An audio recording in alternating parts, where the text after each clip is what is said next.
In today's video, I'll show step by step how I shot and edited this shot of an iconic moment in Edinburgh.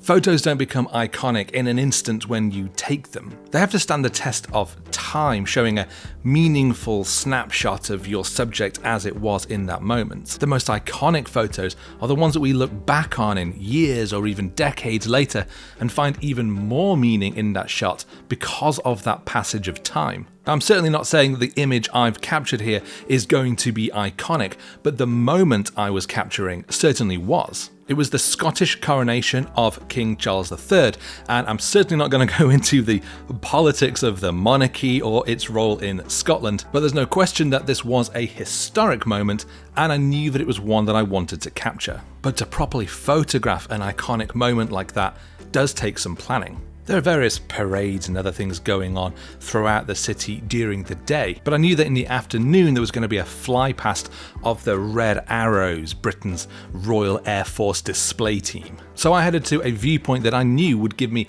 a great view overlooking the city and a great view of those jets as they come in and go down the Royal Mile. And it's no surprise that I was far from alone. There were actually loads of people up on that hill wanting to get exactly the same view that I was going for. Gear-wise, I was using my Canon R5 and I'd only brought my 24-105 lens. I saw quite a lot of big telephoto zoom lenses up on that hillside in the hands of other photographers, but I knew that I didn't want to be too zoomed in. Instead, I wanted to create much more of a wider cityscape that really shows the context of Edinburgh itself as those jets pass overhead. So when they actually arrived, I found I was shooting much more towards the wide end of that lens, and that gave me a lot more room to crop.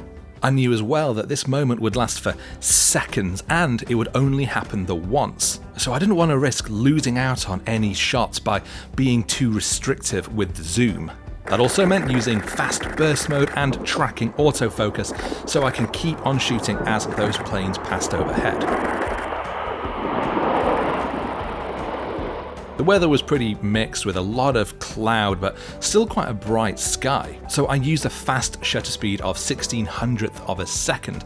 Now I wanted to make sure that I both froze the motion of those planes in the sky without any chance of blur, but also to try and underexpose the image slightly to make sure that I didn't lose any detail in that bright sky. So I know that on my camera typically it is easier to recover shadow detail than it is to rescue blown out highlights. As they soared past, I started firing away, hand holding my camera, tracking that motion and playing around with the zoom to try and get a range of images.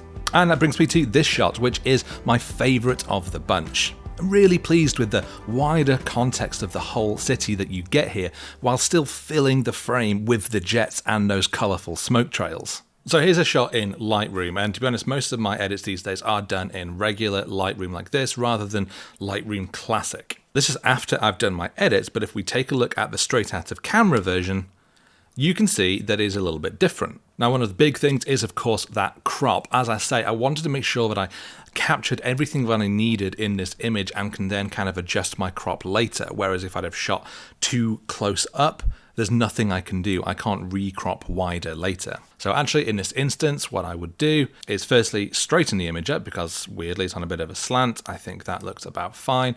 And I will bring this crop down quite close in, really kind of obeying the rule of thirds to an extent, having the castle in the left side and then having the actual smoke trails of the planes coming up on that diagonal and then kind of ending in this upper thirds here. And I think something like this looks pretty good to me. Now, clearly I'm losing a lot of resolution here, but that's why shooting on my R5 is good, because it's a 48 something like that megapixel camera, so I do have quite a lot of scope to play with. If you're doing this sort of shot on maybe a 20 megapixel camera, then you should probably be a little bit more cautious about how much you plan on cropping later. So something like this already I think looks a lot better.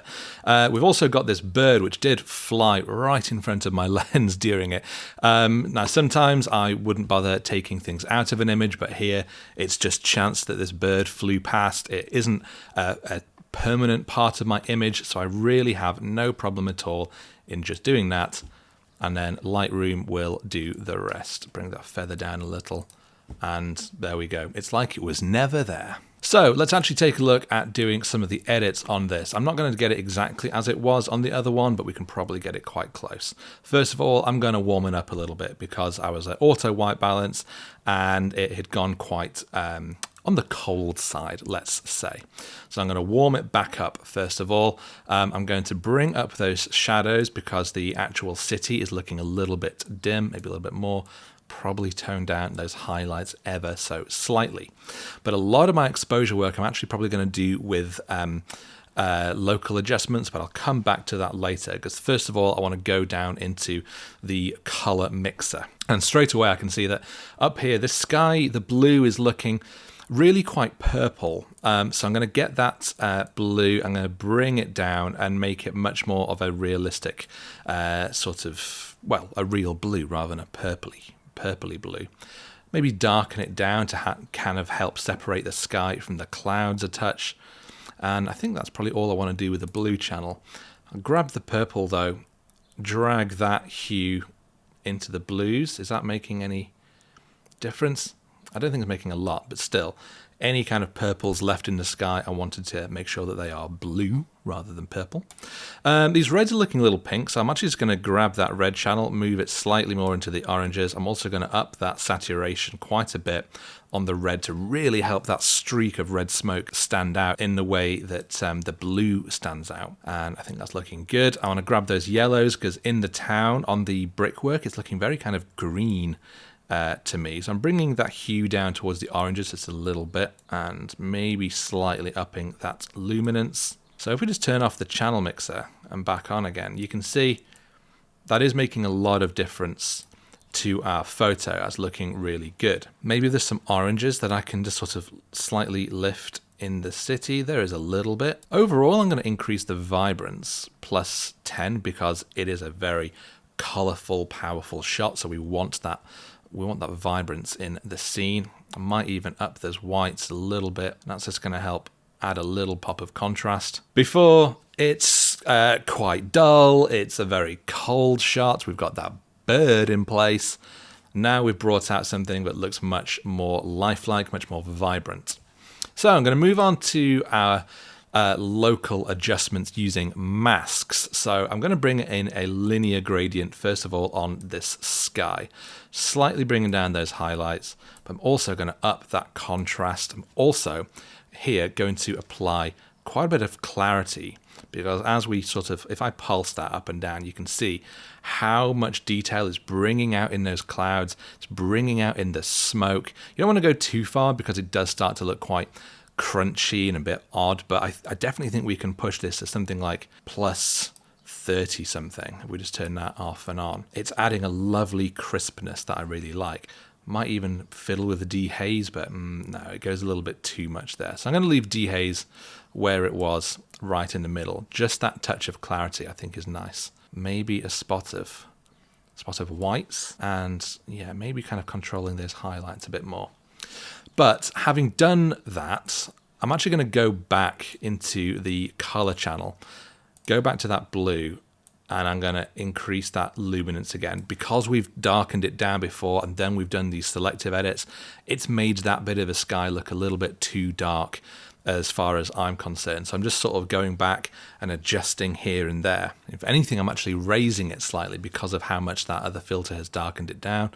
And I think, again, we can stand to push it a little bit further in the hue. What about these aquas? What are they? Yeah, there's a lot of purple, I think, coming from these. So I'm going to bring that ever so slightly down to -5, but bring those blues back because we are getting a little bit too much of a tealy blue in the smoke, and it's not. It's supposed to be a richer tone. I think that looks like a nice balance. Anyway, back to our selective edits. I'm going to do a couple of things along the bottom. One, I'm going to bring in a linear filter here and just darken down that bottom edge of the image, almost like a natural fall off of the light. But this has meant that the whole of the kind of city is fallen into shadow against everything else. So I'm going to bring in a radial gradient. I'm going to go big with this right the way across. You can see where it's pink, where it's affecting, and we're going to up that exposure, up those whites, maybe up the shadows a little bit too, but we're also going to increase the temperature. So this way it's kind of creating like the nice feel of light kind of casting over the city, but it's not making our sky overly warm. The sky remains the same. So it's a nice way of kind of doing that using these selective adjustments. But I actually think maybe increasing the contrast. I could even see about maybe putting another one behind around the castle, just to kind of help that stand out a little bit more. It's one of those things that when you kind of see the filters being put in place, they look quite obvious, but when you look at the finished image, you wouldn't necessarily look at it and go, oh yeah, that's where you've put that filter. So I think it works okay. I'm going to do a little bit more on the sky, but I'm going to kind of paint in some of this on these clouds, because I really want this part of the sky where all these sort of menacing storm clouds are to look even more menacing.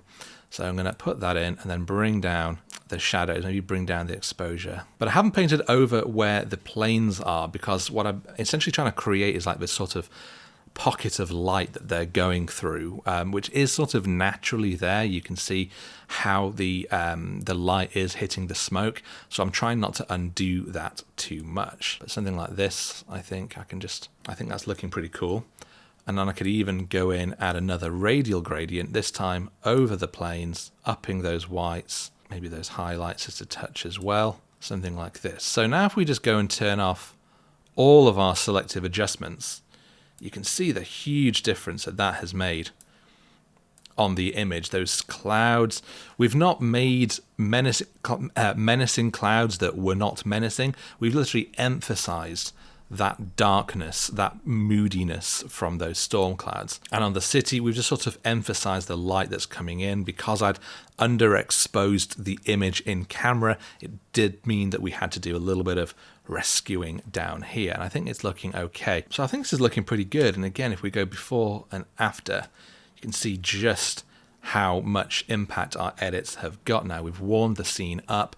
That color stripe across the sky really, really stands out, particularly against those sort of stormy clouds that we've got. I think I might go to our curves tool and just add in a slight S curve here, maybe even slightly bring up the bottom end to give it a ever so slight sort of filmic fade in the darkest parts of the image, which I think again looks pretty nice. And then finally I'm going to go to my color grading. And I might not use color grading here, but just adding a slight coolness to those shadows in the city I think looks quite nice. And we can maybe add a little warmth to the sky, but just a very small amount. If we go too far, then it starts to get very yellow in those clouds, and I don't want that at all. So somewhere around +4 saturation. If we turn that tool off and on, you can barely tell that it's there, but I do think it adds a nice little touch. So again, let's take a look at our before. It's all very, very dark, very cold. Those planes I don't think particularly stand out. And here is what we've brought out, a real impactful shot that shows the city, shows the castle, and those planes really, really pop off the screen. And actually, I think I prefer the edit that I've just done today to the one that I had previously put online. I think it stands out a little bit more, particularly in those reds, which I've boosted. That stripe of red from the smoke going through the sky, I think stands out here a lot more. But that brings me to an end of today's video. I really hope you've enjoyed kind of seeing how I would go about taking a shot like this, the thought processes that I had in mind when I wanted to document this event, and then how I would go about taking that raw file and I think creating something that stands out a little bit more. If you have enjoyed the video, do please give it a thumbs up, and of course consider subscribing to my channel if you don't already, and I will see you next time.